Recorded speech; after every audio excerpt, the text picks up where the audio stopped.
Okay, so we're recording the call. But yeah, so finding ORCID holders at your institution, this is one of the main questions that I get from a lot of people across the board. So I figured let's have a community call. I can go through all of the ins and outs of how to do this because it's not necessarily as straightforward as you would think. Oh yeah, thank you, Amy, for posting that link to the chat, to the agenda document. So I'm just gonna jump right in, but like I said, feel free to pipe up and interrupt me at any time. So today I'm gonna cover what might be kind of a lot of information. You can feel free to take notes if you want, but like I said, I'll also make this recording available, and I'm gonna write up a blog, I think, about all of this too. So yeah, so here we go. The first thing that I want to talk about is, all right, you're at your institution, you're getting ready to promote ORCID to your researchers. Maybe you're working on integrating ORCID with your systems. You're integrating the API, and somewhere along the line, you realize that you have no idea who at your institution has an ORCID ID, who doesn't have an ORCID ID, and you're trying to get an idea of that landscape and that picture. So there are a few things to note about how to find who has an ORCID ID at your institution. The first thing has to do with the ORCID record itself. This is my ORCID record. Hopefully everybody can see this. And you'll notice that I have pretty much all of my information is populated in my ORCID record. I basically am using my ORCID as my and updating a Word doc every time I do something. I'm now just updating my ORCID record. And I think that's kind of the way of the future. So my ORCID record is fully populated. You may have researchers at your institution that have an ORCID ID, but they don't have any information in their ORCID record. They don't have employment information filled out. They don't have education. They don't have anything. Maybe they have some works, but it's gonna be kind of across the board. You're gonna have different levels of the amount of data that people have in their ORCID record. And while you can do searches in ORCID, the search results are only going to be as good as the data that is populated within an ORCID record. Okay, cool. I'm just monitoring the chat. So I think we're good to go. So that's the first thing to note.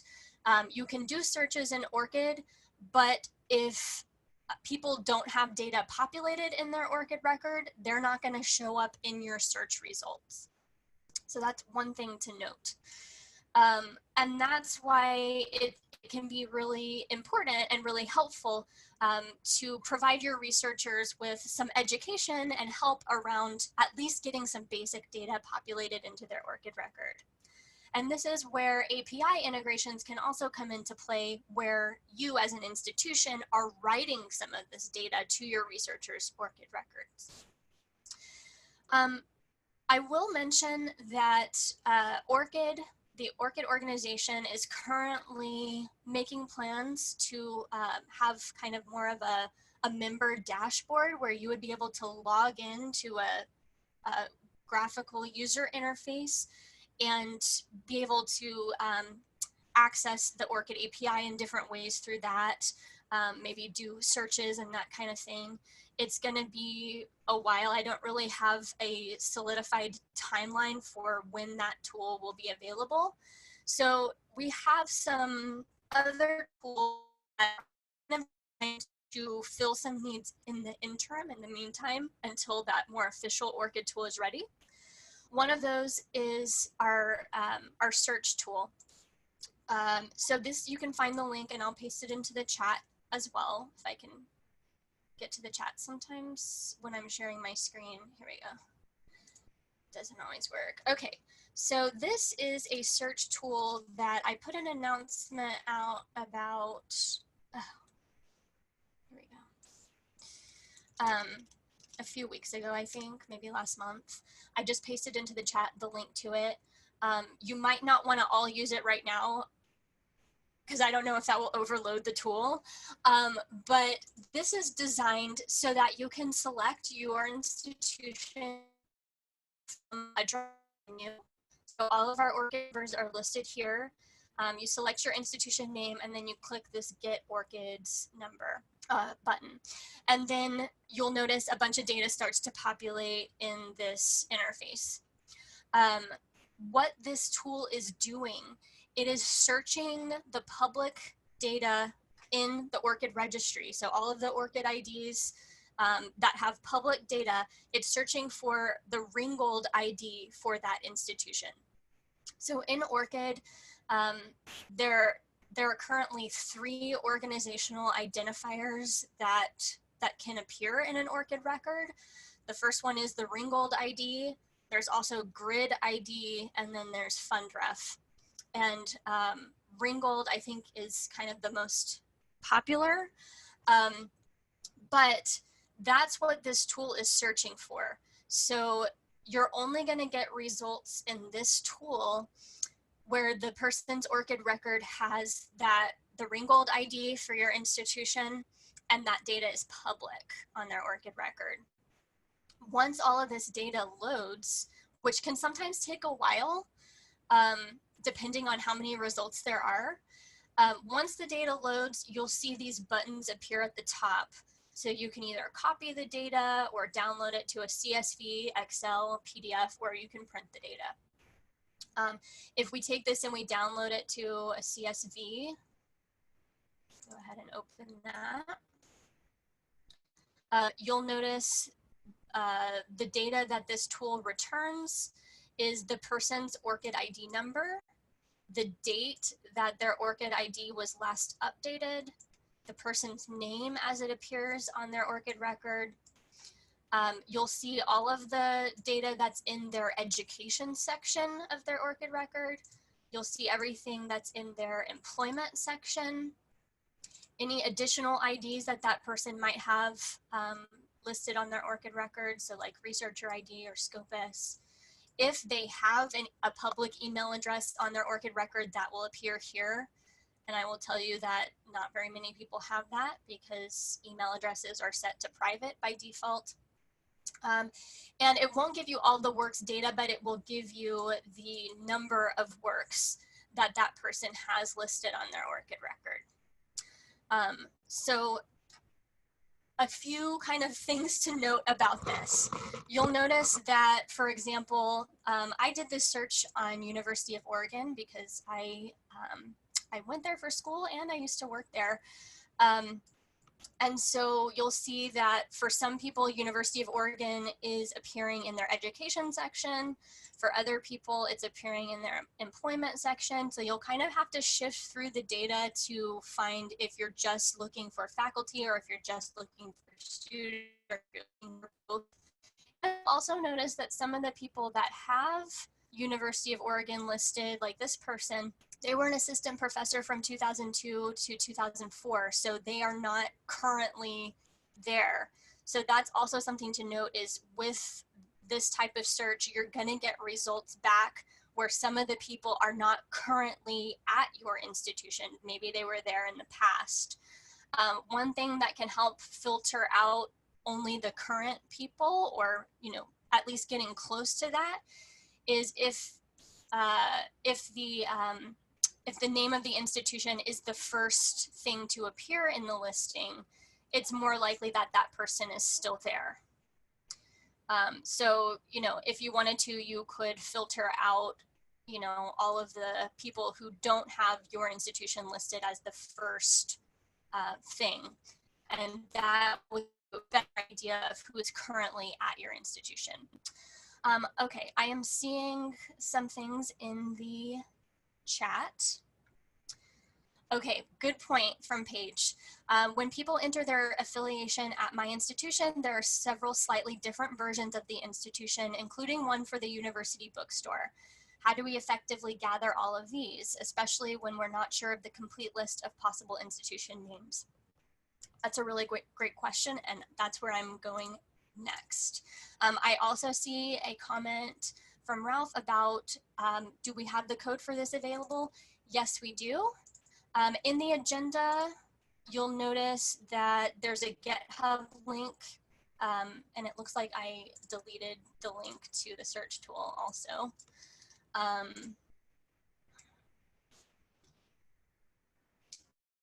Okay. So basically the code for this search tool is here, our GitHub Lyricist ORCID node. We actually adapted this code from JISC. So you'll see like another demo version at the bottom. But basically this is open source, so you can take this and adapt it however you want at your institution. So yeah, absolutely. Feel free to do that. I think that would be wonderful. This tool, I will say, was really just designed on kind of an experimental basis, and is kind of like, it's better than nothing in terms of helping you get an idea of, you know, ORCID adoption at your institution. So like I said, this tool is only searching for the Ringgold ID. So how, and this is going to speak to Paige's question, how do we make sure that the Ringgold ID appears on people's ORCID records? Well, one, if you're writing affiliations to your researchers' ORCID records, you can make sure that the Ringgold ID is there. Aside from that, if you're having your researchers fill out their own information in their ORCID record, you'll notice if you go to the employment section, and here's, I think, what Paige was talking about. If you start typing in your organization name, I'm going to use University of Oregon again. There's this drop-down menu that appears. It's kind of like a type ahead type thing. But you'll see that there are more than one option. Like Paige had mentioned, the University of Oregon bookstore is showing up. And, you know, also some other departments. University of Oregon Institute of Molecular Biology, for example. So it can get a little tricky. What I would recommend is, you know, figuring out what ideally you would want your researchers to input on their ORCID record, so that when you're ready to, you know, interact, or if you want to do a search, you know what to look for. And there are options here.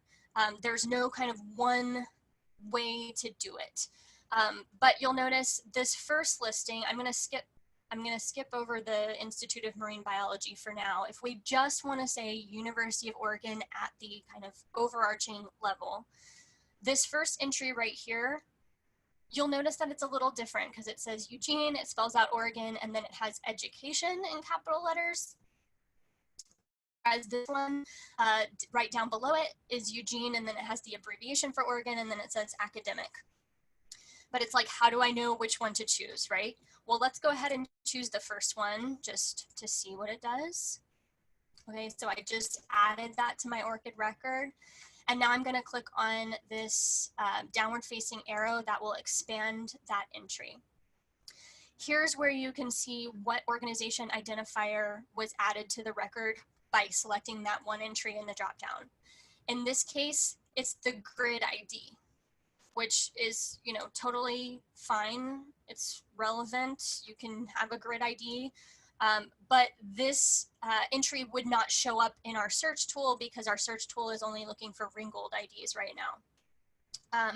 So let's say, okay, I don't want to do that one because I want to get the Ringgold ID on there. So I'm going to delete that, and I'm going to try again. You may have to do some experimentation in terms of going into your own ORCID record and typing in your institution name, seeing what appears in the dropdown, figuring out where the ideal selection is that you want your users to add to their ORCID record, and then kind of making that decision, you know, so that when you're training people or if you're creating documentation, you can point people in the right direction. So instead of choosing this first one, I'm actually going to choose the second one. And you'll notice that I happen to already know that this is the one with the Ringgold ID, because there are some slight clues that this is the Ringgold ID. So look for the one that has your state in abbreviation instead of spelled out, and it should say academic in lowercase letters as opposed to education. So there are some slight differences with the different identifiers and the way that they appear. I know it's a little bit confusing, but I'm hoping that this will kind of help you. And I will also say that recently there have been some bugs with this dropdown, and ORCID has been frantically working to make it work properly. But if you do notice anything weird or wrong with the way that this dropdown is working, let me know.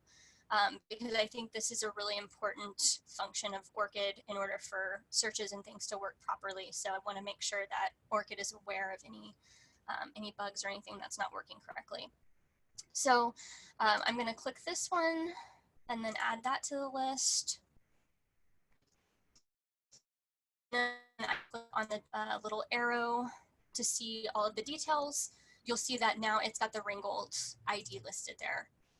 That way, when I go into the search tool and I select University of Oregon, this record will appear. If there is, interest from specific units at your campus, for example, if you want to have that level of granularity in terms of, I want to be able to just search for the Ringgold ID that's associated with the Institute of Molecular Biology, or, each different unit, including the bookstore, for example, can have their own specific ID or Ringgold ID. So if you do want to get more specific with your search, you can have people, add it at the more granular level. And you'll notice that this is a completely different Ringgold identifier than the overarching University of Oregon identifier. So within the search tool, right now we just have the overarching identifiers for all of our ORCID US community members. If at your institution you want to be able to use this tool at different departmental levels, just send me an email, let me know. I can very easily add additional Ringgold IDs to this search tool. So if you do have that need, let me know. Okay, I'm going to check the chat.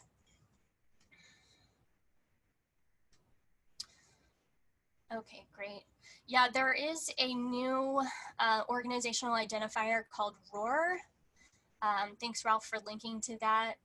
I did ask my colleague at ORCID yesterday if there were any plans to, scrap Ringgold and all these other things and maybe just use ROAR. There are no plans to do that in the future. ROAR is just getting started. So we'll see where it goes, but right, okay, I see a comment from Amy. I don't believe the Ringgold ID is not going to be listed in the CSV. It's just a given that the Ringgold ID is there in association with, wherever the institution name is appearing. So however these people added the institution to their record, they added the one that has the Ringgold ID. So that's just a given assumption. Okay. Let's see, is there anything in the chat that I'm missing? Okay. Yeah, so if people do not to add an institution to their record, the Ringgold ID won't appear. So if I just type everything in manually and don't select from the dropdown as I'm typing, then the Ringgold ID will not appear. And there's not,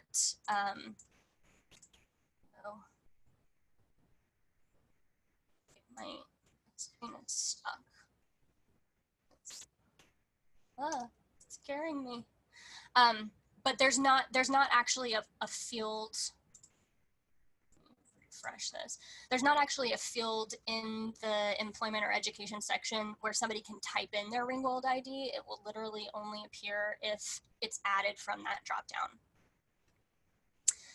For any systems that you may have that are writing employment or education affiliations to ORCID, so for example, Pure has the ability to write employment data to somebody's ORCID record.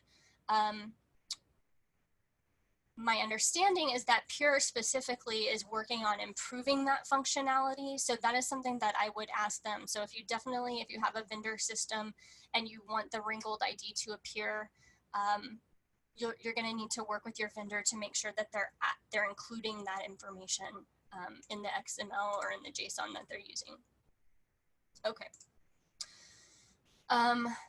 So that is how our search tool works. That is some background on adding affiliations. The same is true for the education section. So if you have students and you want to help them fill out their profiles or their records, it's going to be the same thing. So I would recommend just getting familiar with what does appear when you start typing in your institution and finding, which one you want to recommend. Ultimately, it's up to you how you want to recommend people filling out their ORCID records, but it will make it easier to find these people if, for example, they use the one that has the Ringgold ID. If you want to use the search tool that we have, if you want to build your own search tool and you want it to search for grid ID, then make sure you have people add the grid ID version. Okay. So that's kind of one tool, one way that you can go about trying to sort out, who has an ORCID ID, and just keep in mind that it's not going to be 100% accurate because you will have people showing up in your results that, and you may have people that have an ORCID ID, the Ringgold ID is not on there for some reason, or they don't have any data populated in their ORCID record yet.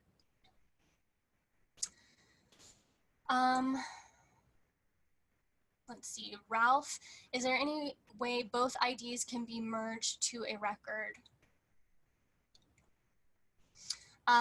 So if you wanted to have like the grid ID and the Ringgold ID appear, there's not really an ideal way. I mean, you could have two entries for the same thing, one where you selected grid and one where you selected Ringgold.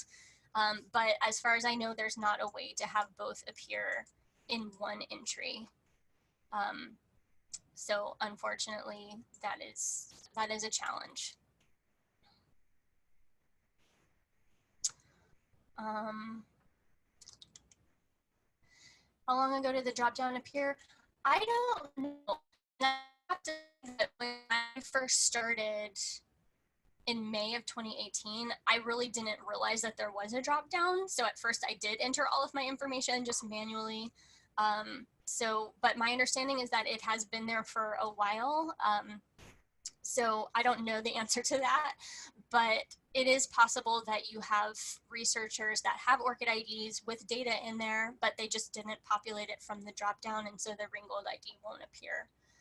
So that, it's going to be kind of hit or miss in terms of what's appearing on people's ORCID records. So just be aware of that. It is kind of a challenge, but hopefully as things move forward, and more people become aware of this, we can have things be a little bit more standardized.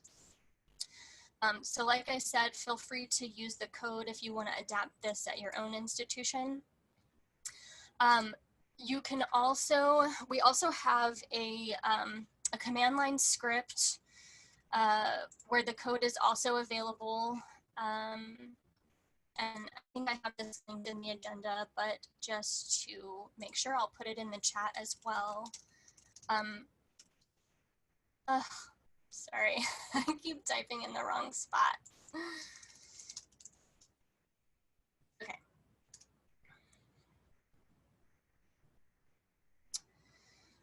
Real quick before I move on to this, I'm seeing another comment from Sherry.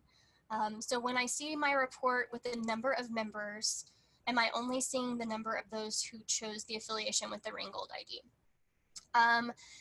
If you're talking about the monthly report that you get from ORCID, that report gives you an aggregate count, and that is slightly different because it's actually based on the number of researchers that have an ORCID ID that have your institution's email domain somewhere in their email information. So for example, there's an email section, right? I've got several different emails here. I've got my Lyricist one, my Gmail. I was recently a student at UW.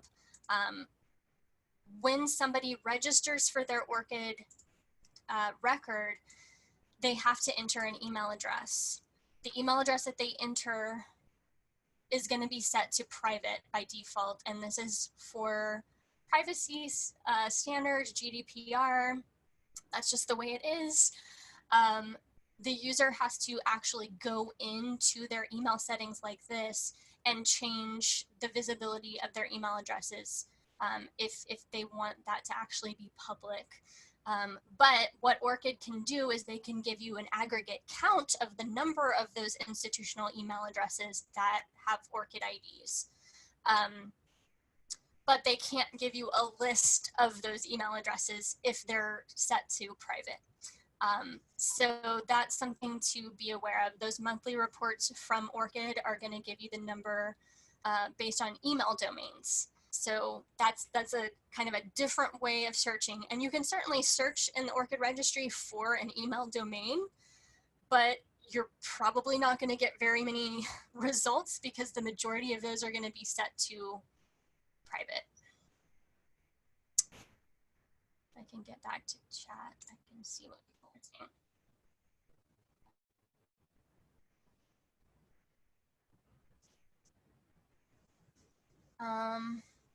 Let's see.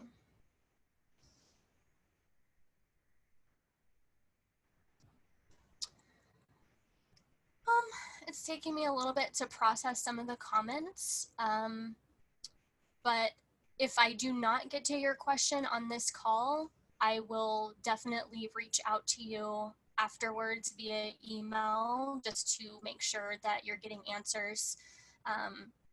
And we can talk further about any of your particular challenges or cases that you're looking at.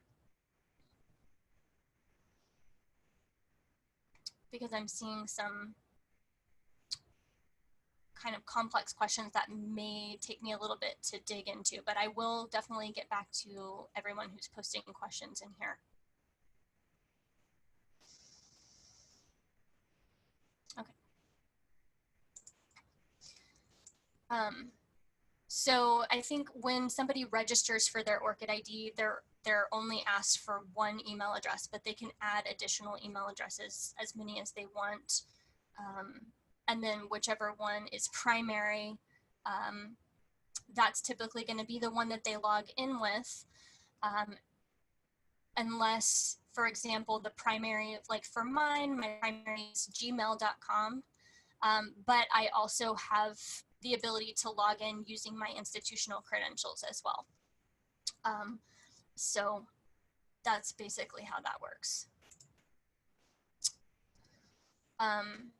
Okay, so to make sure we can get through everything that I wanted to cover, I'm going to keep going, but definitely keep putting questions in the chat, because even if I don't get to them on this call, I will get to them eventually soon.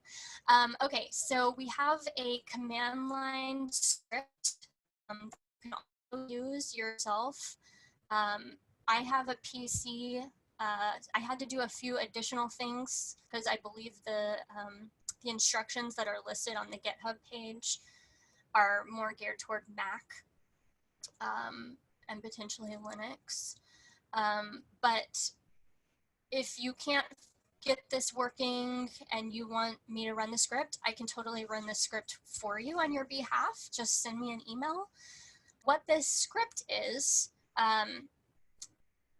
just providing yet another way that you can do searches in the ORCID registry without having your own ORCID API integration yet. And it is a little bit simplistic and straightforward. So I'll show you basically an example. I ran, basically you can search for the institution name. So just like straight up a string with the institution name. You can, again, you can use this command line tool to search for like the Ringgold ID. I think you can probably also do it for grid. Or you can just search for a keyword, okay? So this is offering a little bit more flexibility in terms of searching in the ORCID registry. I ran a search yesterday because it can take a little bit of time. But again, I searched for institution name, University of Oregon. As the results start coming back, it'll tell you how many results there are. And it will output to basically a CSV Excel file.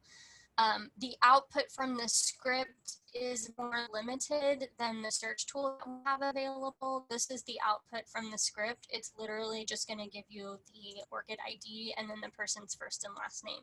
So this is giving you less information than what we have set up in the search tool.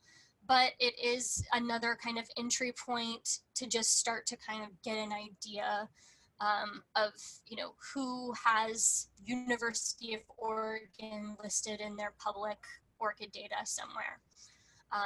So, you know, you can play with this, you can experiment with it. I will note that the output from the search tool and the output from the script, anything where you're searching the ORCID registry for this type of data and you're getting back a list of ORCID IDs, I just want to reiterate that this data is really designed to just be used to help you get an idea of your researchers in ORCID, help you maybe figure out, you know, if people in a certain department already have an ORCID ID or not. It's really for planning purposes, maybe making a case to admin about, you know, this is how many people we have that have ORCID IDs, so we should prioritize, you know, building an integration or something like that. So this data is really just designed to be used for planning and assessment purposes only. It is not to be used to get ORCID IDs loaded into a system like an IR or faculty profiles. That should really be done through an ORCID integration and having the user go through the OAuth process. So just to note about that.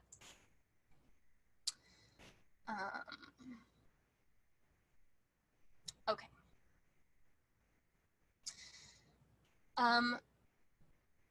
I mentioned, oh, I see some good comments and questions in the chat here. I just want to speak out to a few of them.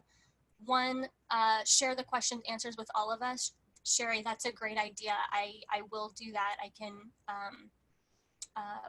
even anonymize, you know, who asked what question, but provide kind of an FAQ type thing for all the questions that people are asking in the chat, and then my answers to those. So that's a great idea. I will definitely do that, and so please stay tuned for that.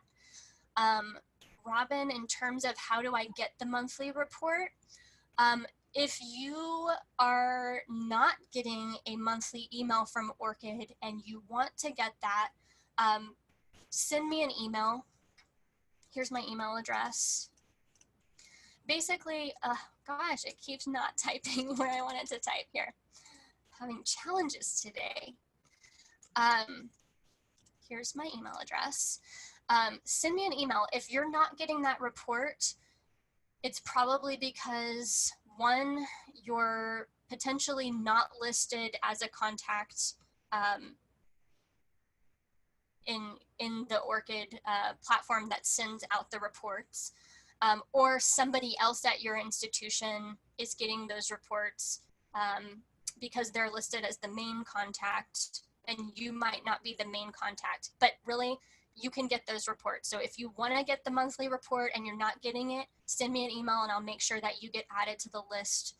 Basically, it will include a monthly newsletter from ORCID as well as the statistics report, which includes that aggregate count of the number of your institution's email domains that have ORCID IDs. And there will also be information if you have an ORCID integration, it will tell you like how many people have connected their ORCID ID with that each month. Also, that is something that I am taking feedback to ORCID on. If there are certain types of statistics that you would like to see or ways that you can think of for those monthly reports to be improved and maybe be more helpful to you, let me know your ideas and suggestions and I can pass those on to ORCID. Okay.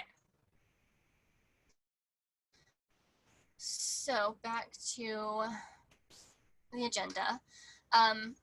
So again, this command line script, I have it set up to work very easily on my PC. So if you don't have time or you can't get this working, again, send me an email, ask me what you want to search for, and I can run the script for you and send you the output. And like I said, it's a little more limited, but if you have somebody on hand that is good at scripts and can, you know, make changes and manipulate this to more suit your needs, absolutely feel free to do that. I'm not a developer, I'm not a programmer, I'm not any of that, so unfortunately I can't do all this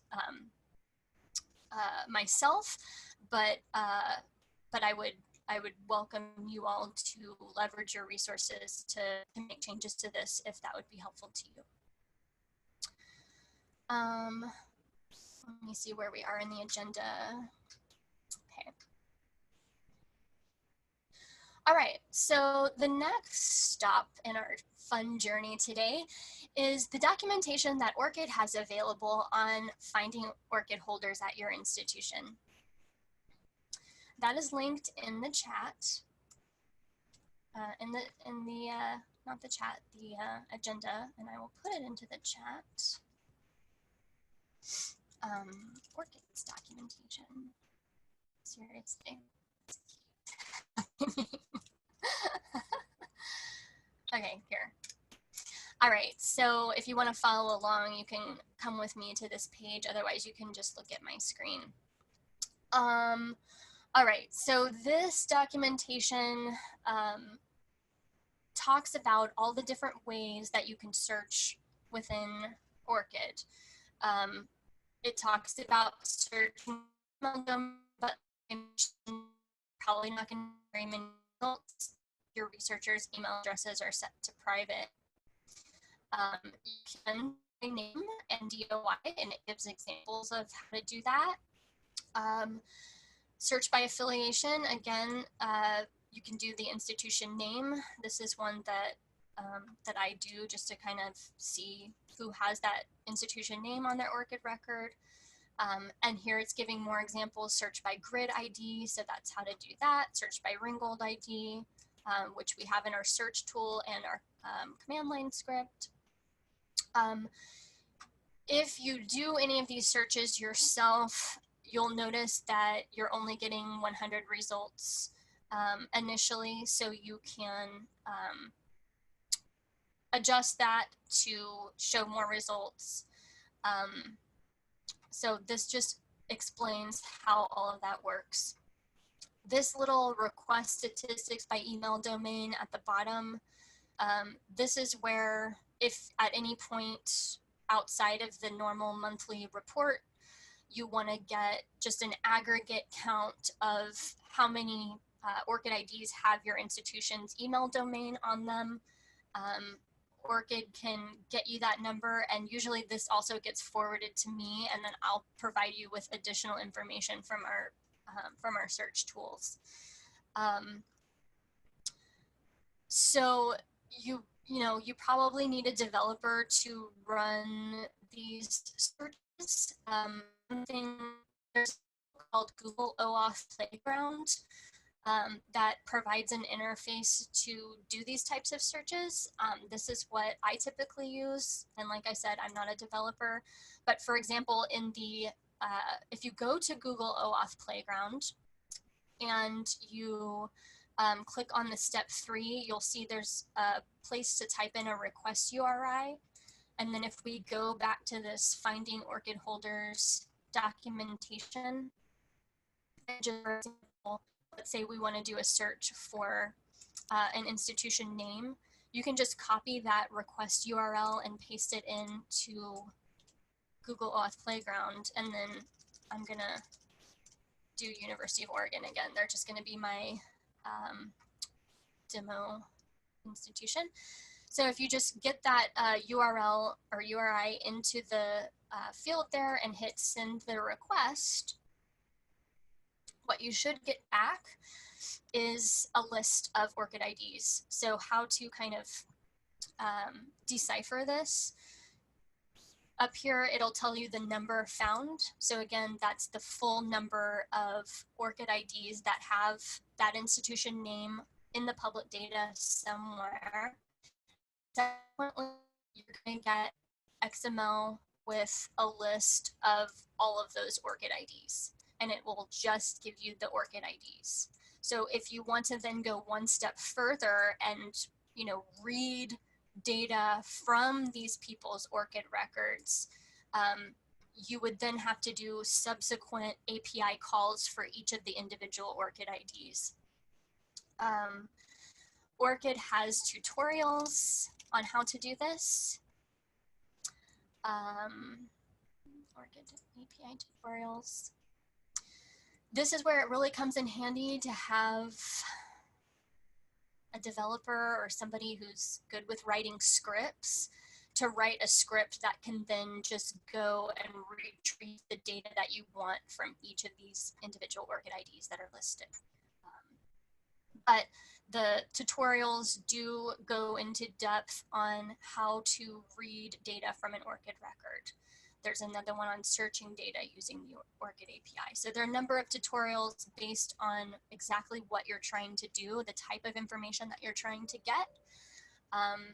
And so I will leave it to you to kind of explore these. But as always, if questions come up, if there's a specific type of data that you want to search and get from ORCID records and you're having trouble figuring it out, let me know. Do not hesitate to contact me. I also want to point out, in addition, there is a tutorial which I think is really helpful. This is, I went through this when I was kind of learning about the ORCID API and how it works. It's just a tutorial that walks you through step by step using the ORCID API with Google OAuth Playground. You do not have to be tech savvy. You do not have to be a developer to use this and do, you know, some basic calls and things with the ORCID API and get to know a little bit more about how it works. So if you're interested in that, the link is down here in our agenda document. It's called Explore ORCID API using Google OAuth Playground. And I will note here that I am also in the process of putting together kind of a training, a webinar that will also have other formats on the basics of the ORCID API, how it works, all this kind of stuff, so that it'll hopefully be easier to understand. So I'm hoping to have that in the next couple of months too. Stay tuned. And if at any point anyone wants to have kind of a one-on-one call with me to go through this and learn more, have your specific questions answered, do not hesitate to contact me.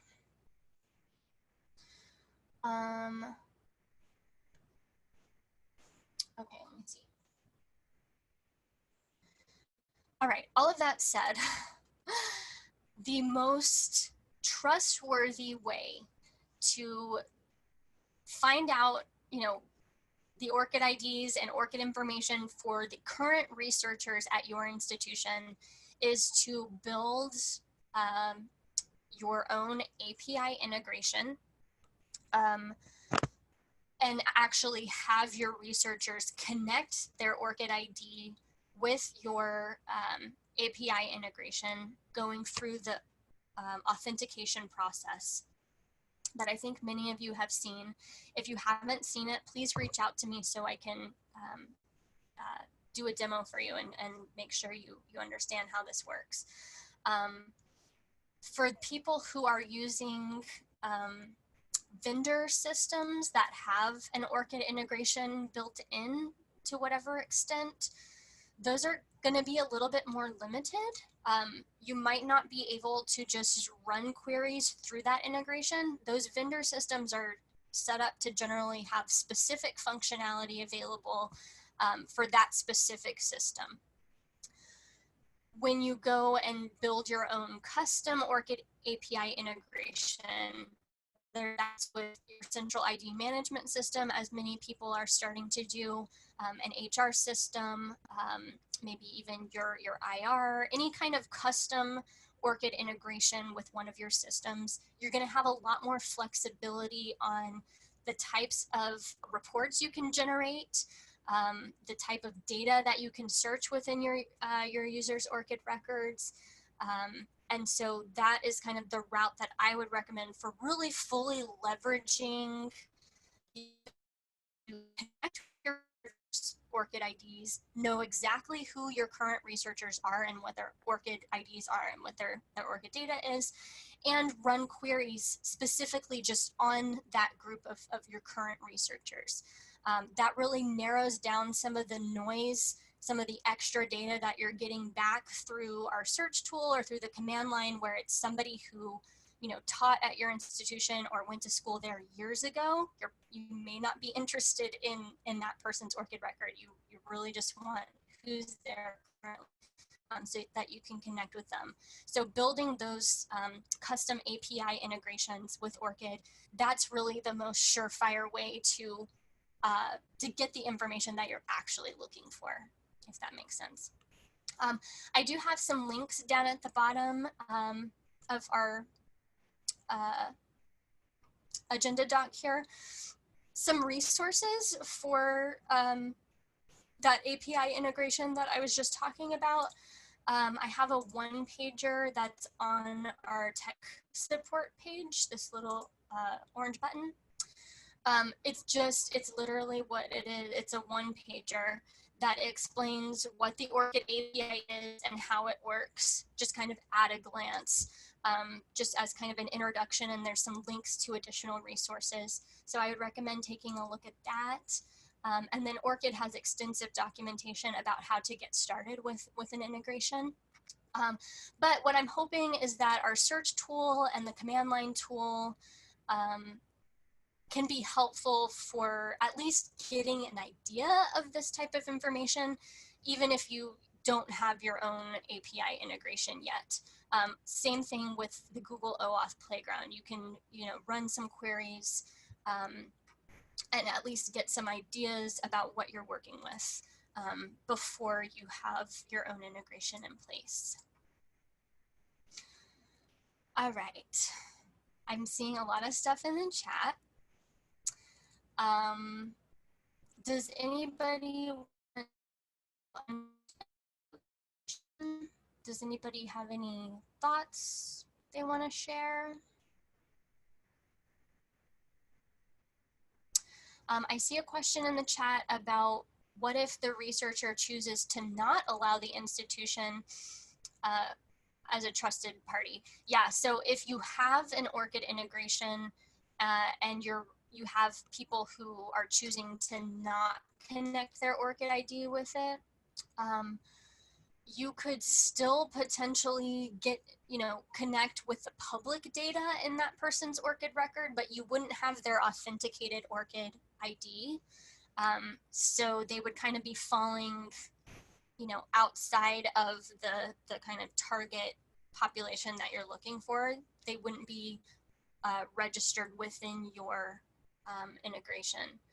And I think this is also where continued outreach and education come into play, because I think several researchers, might be hesitant to connect their ORCID ID because they don't fully understand what that means, what you're going to do with their data, that kind of thing.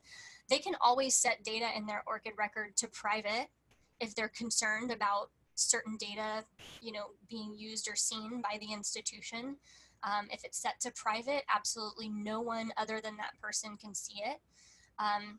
So just, and then also, you know, making sure your researchers know why you're asking them to connect their ORCID ID, what your plans are. So being transparent in terms of what you're going to be doing with their ORCID data if they connect it with your system.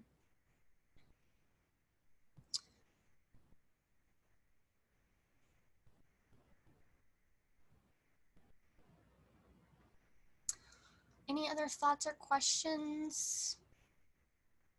I'm hoping that this information has been helpful. It's probably leading to additional questions, and as you kind of let all of it absorb, if questions come up, again, don't hesitate to contact me. And I will go through the chat and make sure that I follow up with each person that asked a question to make sure that you get your answers, or at least get pointed in the right direction. Does anybody want to comment in the remaining time that we have left around, you know, if you think these tools are helpful, if you're going to be planning on using them, if so, how you might use some of this data, or what types of things you're interested in searching for with your researchers' ORCID IDs?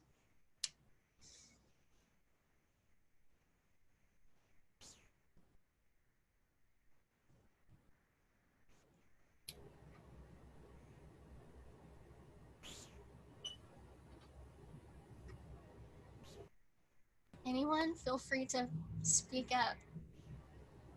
Do you think this? Do you think that some of these tools are going to be helpful? Are you going to be looking into them more, or is this just not meeting your needs at all? Hey Sheila, this is Barry at UNC. Hi, Barry. I think these tools are going to be really helpful. Well, I understand the limitation of not using them to populate systems, which is kind of ultimately where we want to go. They'll be really helpful for identifying people who, at least in UNC's case, have not linked their ORCID to the institution. We have probably 0.5% of the people that have ORCIDs based on our report have actually linked to our institution. So this helps us know who those people are and follow up with them to get them hopefully connected to the institution. Nice, thanks, Barry. Yeah, well, at NC State, while we don't collect ORCID IDs for any use for pulling in works into our system or anything, if someone hasn't, like, someone has to go through that connection process in order for us to do any of that, we still do collect like what we're calling like a possible ORCID ID. And so sometimes we'll have a DOI for an article for someone, and that'll come in, the metadata from Crossref will come in with an ORCID ID. And so anyone that has a possible ORCID ID is then someone that we're likely to reach out to register, connect their ORCID ID with us. And so we're hoping that that'll result in some more ORCID ID registrations with us. Okay, great. Thanks for sharing. Does anybody else have comments or things that they want to share with the group? So this is Mark Klopfersweiler, University of Oklahoma. The recent announcement with NIH and NSF and the integration of using ORCID as a means of feeding into the bios for the PIs and helping with research data management stuff here. That's been one of the biggest, the researchers talk about how the fact that each grant, they got to redo that whole bio thing. And now the idea is that they'll use these various services in which ORCID feeds into. So for us, it's a matter of hopefully partnering with the Office of Research Services. And so knowing who on campus already has ORCID IDs can help us find maybe possible, first adopters to working towards some type of integration with the Office of Research. We already use it here with our provost. They have a direct digital measures type thing that they're using it for as well. And then we're using it with our document repository. So. Cool. Yeah, the NIH announcement that they're going to be requiring ORCID IDs for certain grants is really stimulating a lot of activity and discussion. And I'm hoping that I can organize another similar community call for us where we can maybe get somebody from NIH or Science CV to maybe do some demos and answer questions and stuff. We'll see if I can get that together. I'm not making any promises, but I think that might be also helpful. And NSF, because they're starting in 2020. Yes.